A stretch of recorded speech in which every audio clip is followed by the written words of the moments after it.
Today's video is for adults who want to learn how to handstand, who have no gymnastics or dance training.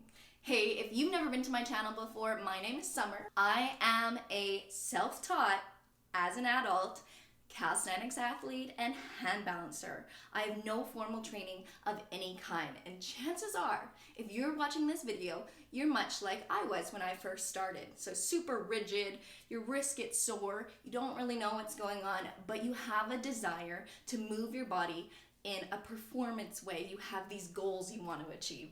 So today, I'm going to cover a little intro to handstand, all the things that I wish I had learned faster in my handstand journey. So I'm going to help you start better off, better educated, so that you can actually nail your handstand with less injury and, of course, faster. Okay, so first step. This is something I really want you to understand. Most beginners will just jump into a handstand, cold, jump into a handstand, and guess what? It's gonna hurt your wrist, for sure. Because let's think about this. Would you walk into the gym, like cold, pick up your body weight and hold it above your head? So for me, would I walk into the gym and hold 125 pounds up here without warming up? No, I wouldn't, right? So the handstands are the same thing. You really shouldn't put your hands down, put all your body weight on your wrists when they're not warm. And they're probably, if you live a North American lifestyle, your wrists probably aren't strong. They're probably not conditioned to hold that much weight. So that's like the number one mistake I see. People just jumping into it without the proper preparation. Just think about it with weights. Would you do that with weights? No, you wouldn't. And same with, like, if your end goal is a handstand, that's the end goal. That's not the starting position. You know, like if I want to learn, say, a backflip or to squat 200 pounds, I don't just walk in and just backflip and put 200 pounds on my back and squat it. No. There's progressions. There's a place to start. You don't start with your end goal because you're not strong enough. Like, you're not ready for the end goal. So we have to break it down.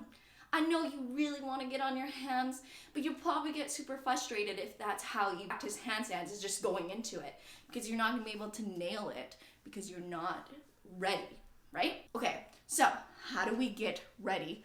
Well, let's first of all think about our wrists. What we have to do is actually strengthen our wrists to be able to hold our body weight. And this applies to all levels of hand balancing. So even very advanced one-arm handstanders, they warm up their wrists. Warm up your wrists, especially if you work a desk job and you're not doing anything with your wrists throughout the day.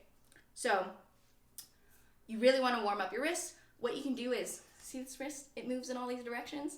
Move it in all of these directions. Same with your fingers. So kind of just warm it up here, right?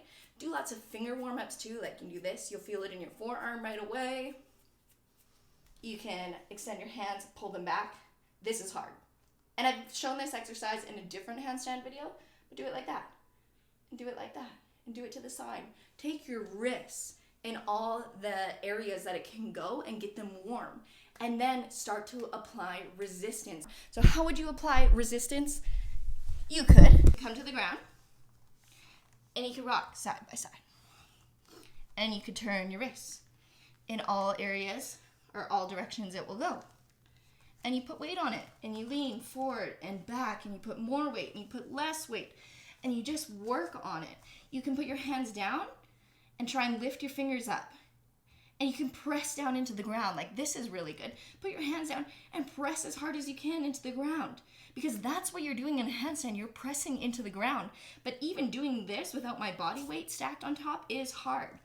And this would be a better progression to start into your handstand, is put your hands down, press into the ground. Get it prepared for that load you're about to put on it, right? Check out some of my other handstand videos. I'm sure my hair is crazy. For some wrist warm-up. Actually, check out any of my workout videos. They all will help you with handstands, even like the muscle up one. Also, okay, so if you take your wrists like this, put your fingers together, flatten them out. This is your active mobility. This is what you can actively pull your wrists into. So we want it fairly flat. If you can only pull your wrist to here, your handstand is going to be harder. It's not impossible, but it's going to be harder because you actually need your hand to be at that 90 degrees. So if you can't pull it down, you want to start working on that. So you want to do more wrist warm-ups. You want to put them on the ground without in a handstand, but like maybe in a push-up, and work on your wrist mobility to get it to be flat. Otherwise, when you're hand balancing, your palms won't be able to stay on the ground. Okay, so now we talked about wrists. Obviously, fingers are involved too. Highly recommend watching my intro to handstand video for the alignment of a handstand. So now we've warmed up our wrists, we've thought about that. The next thing to think about is your shoulders. So when people do kick-ups, like when you put your hands down and you kick up, people are often thinking about the kick up part. They're using their legs to get up and then their shoulders sink down. We actually want to think about our shoulders. The push comes from our shoulders, and I wish I learned this sooner. So most people, when they go into a handstand, they'll put their hands this wide apart, kind of bent, and this far away. And they kick into the handstand, they sink, and then they try and push back up. But they've already sunk in, so now they have to push that whole distance. So what we want to do is when we're doing our kick-ups, we actually want to push out from our shoulders. So it's pretty insane, but as an advanced hand balancer, you actually want to create ear muffs. And that's where your shoulder covers your ears. So if you can learn this at the start and actually start developing this pushing strength early on, you'll be much better off. Grip the ground with my fingers, push with my wrist. Then I push out. I'm going to have some cute double chins here. But you actually want to be here. And you want ear muffs. You want this to be covered. And even then, I need to learn to push out even more. I need better mobility. I don't quite have the best push. But you want to push out more and more. You actually want this like this. Not like this. Like this.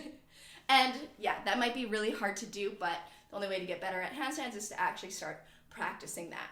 Okay, so now I'm gonna give you a take-home exercise. This movement is a movement I did at the start of every one of my training days when I was beginning my journey. So don't worry, at the start, I could only do maybe 10 minutes of body weight movements before my wrist got tired. But over time, by keeping that up consistently, working on my wrist, I was able to increase that time to now where I only do body weight. But it took a long time. My wrists weren't strong enough. It's North American, I wasn't using my wrists in my job, right? So don't worry. If your wrists are getting sore, you just have to strengthen them.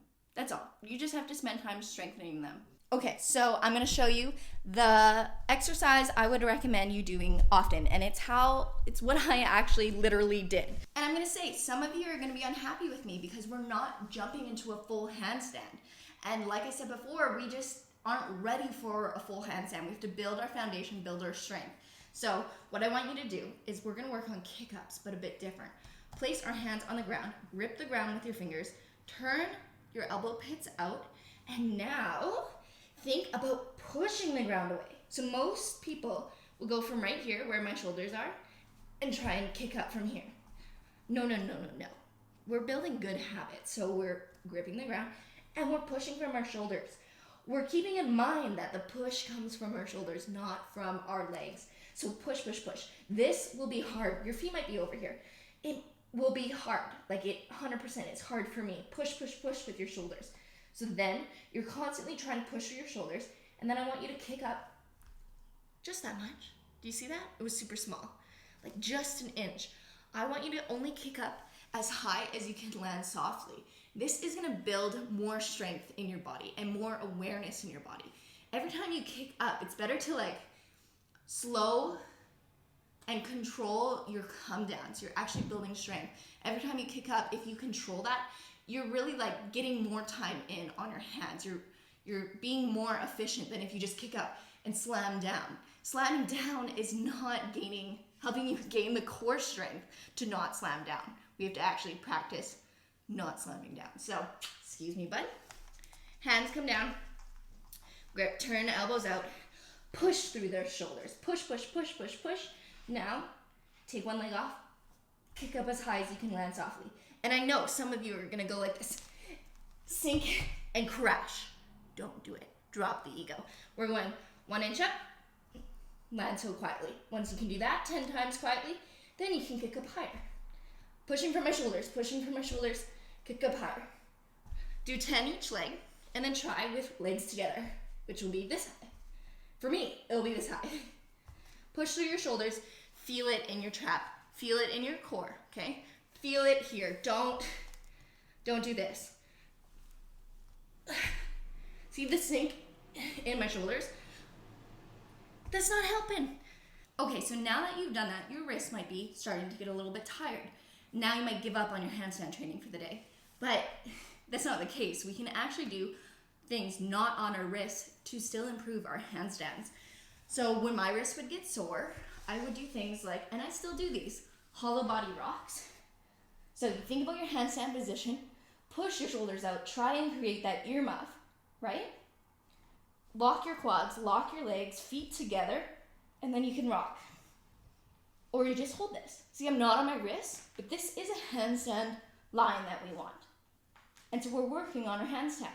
And if you can't do that, you can put your hands down. You can put your legs down, just your arms up, and squeeze. You can lay here. Like if you actually can't come up, and just think about squeezing up. Do some variation, even if your feet are on the ground, as long as you're actually activating and pulling and trying to get up higher. It's way better than not doing it at all. Last one. This is a big one, and I recommend everybody doing it. You want to actually stand and put your arms in our handstand position. You could put a weight on your hands. Not just using body weight is efficient as well. But we're going to come into our handstand line. So we tuck our ribs in, tuck our pelvis. Our pelvis is not like this. Tucked in, core engaged, knees together as much as they can, butt squeezed, feet together, arms up. Now we're going to try and cover our ears. Push up, cover our ears. Put our ribs back in. Push up. And just work on that drill. With the weight, it'll be harder, but even like this is hard. You could do 10 pulses all the way up. Core engaged, everything engaged. And then you could do holds at the top. That's a good way to work on your handstand alignment. Get that push. Another thing to consider is just doing more things on your hands. So push-ups, those are on your hands. When you do your push-ups, just think about your handstand fingers where you're actually dragging your fingers. They look like little spider legs on the ground. So put your hands into that spider when you're in your push-up. You could do crow poses. You could do planks. You could do mountain climbers. Anything where you're on your hands and you're actually focusing on strengthening your wrists and your proper alignment is going to help you gain the strength to spend more time on your hands. So anyways, I hope this quick little video has helped you a little bit. I think I'm going to make a part 2 because there's the whole rest of our body to talk about.